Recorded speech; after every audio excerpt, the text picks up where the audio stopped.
This is going to be part 2 of how to adapt to life on the outside from leaving prison. Re-entry is so significant. And the second part that is so hard to do is finding employment. There are so many avenues and so many triggers around and so much stimuli around that we have to worry about, that it's difficult to find a job and then maintain a job. The one thing that I have found annoying, and this is one of my rants of the video, is the state and society are going down opposite ends of the track. Society is not giving people chances that are leaving prison. It's very difficult when you leave prison with a record to find a job, especially a good job. People don't want to give people who have left prison chances. That's why I was so fortunate, and I'm going to suggest that you get into a program.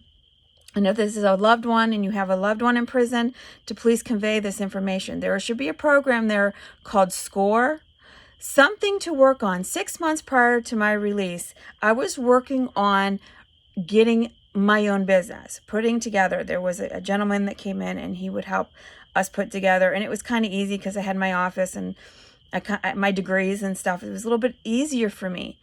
But the key to adapting is thinking out of the box.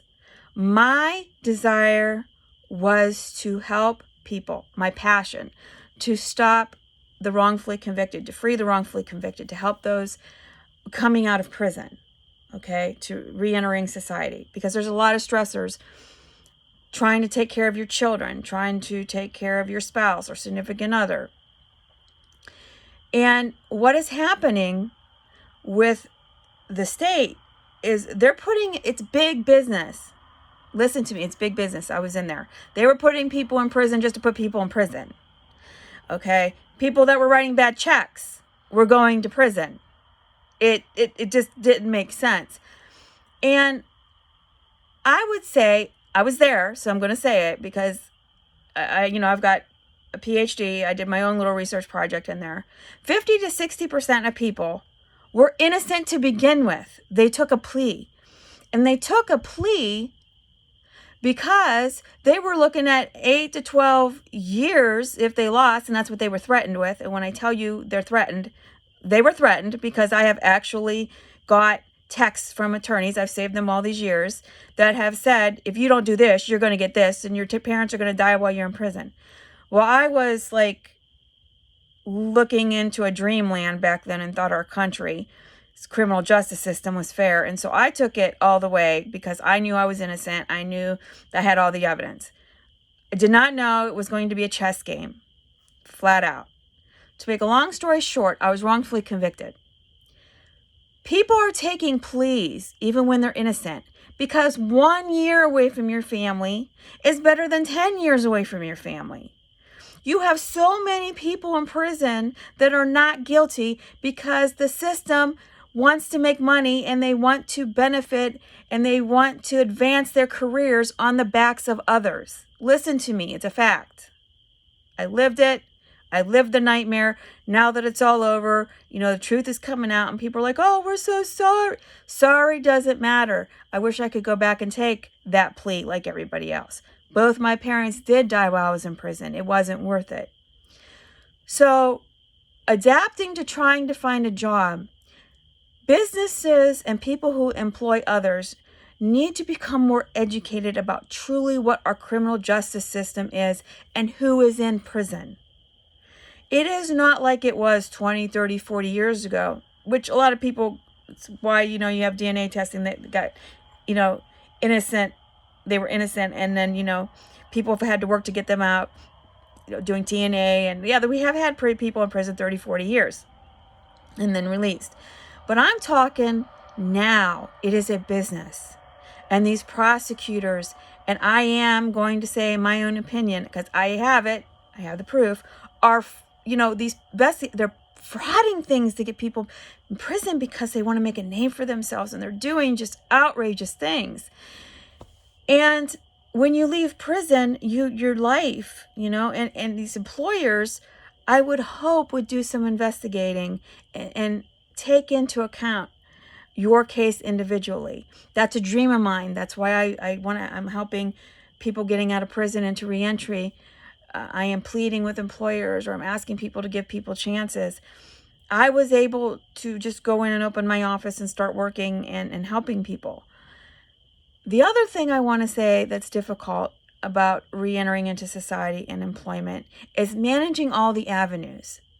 A lot of people leaving prison, I swear 90% of people I was in prison with were in there for drugs, a drug problem, which just cracks me up because prison was not a place to get treatment. They didn't offer very much treatment programs. I mean, I give NERC some applause on the back. They had some couple programs that they really, my trauma program, a drug program, but not a whole lot of prisons really concentrate on recovery. I think it is the most insane concept to send people to prison who have a drug problem. Maybe it's your third, fourth time, but they're sending people to prison on their first offense using drugs because they want that money. Because when you enter prison, they get the money from your family, you pay fees. You basically are working at the prison, so the prison doesn't have to hire a lot of people because you're doing the maintenance, you're doing the snow crew, you're doing everything, the painting, you're doing everything. So they're saving money that way too. And then your family's ordering all these boxes. It is such a big business. So, okay, I got on my rant. So I'm going to go back and talk about all the avenues and all the different stimuli you're going to have coming at you, most of you coming out of prison, are coming out in recovery. You're trying to fit in meetings. You're trying to fit in staying away from the crowd that brought you to that place because you don't want to reoffend again, okay? You are dealing with your children, possibly. You're dealing with trying to adapt to society. You're trying to deal with a new diet. I mean, there's all kinds of stimuli that you're trying to get used to again. Now you're trying to get used to working again. And it is a strain. It is a strain trying to find a job. It is a strain trying to maintain all of the roles that you're playing because you're not used to playing those roles while you're incarcerated. So getting support from somewhere like my agency or somewhere near you, if you want, I can pretty much see anybody around, can help support and help you pursue skills and adaptation skills to help you with all those stressors before you reoffend or before you become so stressed out you relapse. Because recovery is so important to concentrate on.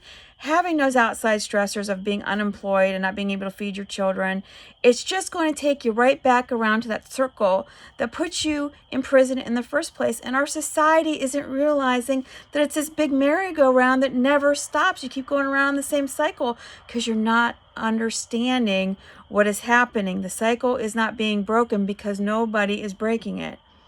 If we have more employers giving these people chances that feel that they're worth something to society to make a person a productive citizen in society, not only are there good chances that employers listen, there's good chances you're probably hiring someone that took a plea and isn't guilty anyway, okay? Just heads up. It relieves that stress because employers are missing out on such good, hard-working people. The hardest working people I've seen were in prison. These girls were getting up at 3 or 4 o'clock in the morning, shoveling snow, ice. I mean, and they didn't have to. Just a heads up. NERC, we didn't have to do that. We didn't have to be on a snow crew. We didn't have to be on the maintenance. So don't think because we were in prison, we had to do all that, because that's not true. They chose to do that to change their life, to become clean, to live a productive life. These girls are hard-working girls. I am pleading with you, if you have somebody who's just been released and you're an employer and they're a nonviolent crime and give them a chance, even if it's theft, even if it's maybe something that you give them a chance, because you really don't know their story and you really don't know if they're guilty. You're assuming because the state, who was out to make a buck and advance their careers in fraud cases, a lot of them, sorry, that's my opinion, did this to this person. So learn the story, learn the person.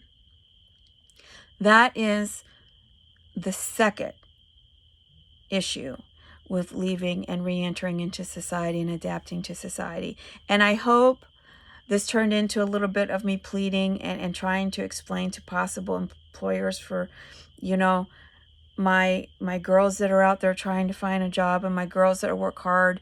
One of the girls I was in with was working 2 or 3 jobs trying to make a living. Where does she have time for her family? Because we're just not giving opportunities. And at the same time, what's happening is relapse is happening. They're becoming a burden on society because nobody's giving them a chance. And then we're paying more taxes because nobody's giving them a chance. And then they're going to end up right back into the cycle of prison again. And we're taking care of them in prison. And the state, they're putting more in and more in and more in, with less jobs and more dependent on welfare and job and family services. And that's more tax money. See how that cycle's going? It continues to go and go and go and go and go, and it's not ending. So that is just my opinions, because, you know, I know people are not going to be happy with what I said probably in this video, but it's just what I've experienced, my journey down that road, what I seen as a doctoral level psychotherapist within inside the prison walls, and what I've learned and wrote. So I hope everybody stays safe during this horrible time of Corona. Alleviate your fears and breathe. And please walk in hope. Always keep fighting for what you believe in and for justice. Don't ever give up. If you need my help, you can, I'm going to put the link to www.breakingthechainswellness.net on the bottom, and also my email, Loretta Ann at breakingthechainswellness.net, and you can contact me. Have just a really good night. Hug your family and just say I love you, and know and be grateful that you're waking up and your family is there. And for those who are going through the coronavirus, my prayers are with you. I love you all. My energy is with you, and keep fighting. And for those who have maybe lost loved ones, I feel for you. I am very sorry, and my heart will always be with you. My condolences, and with that said, I'm going to sign out.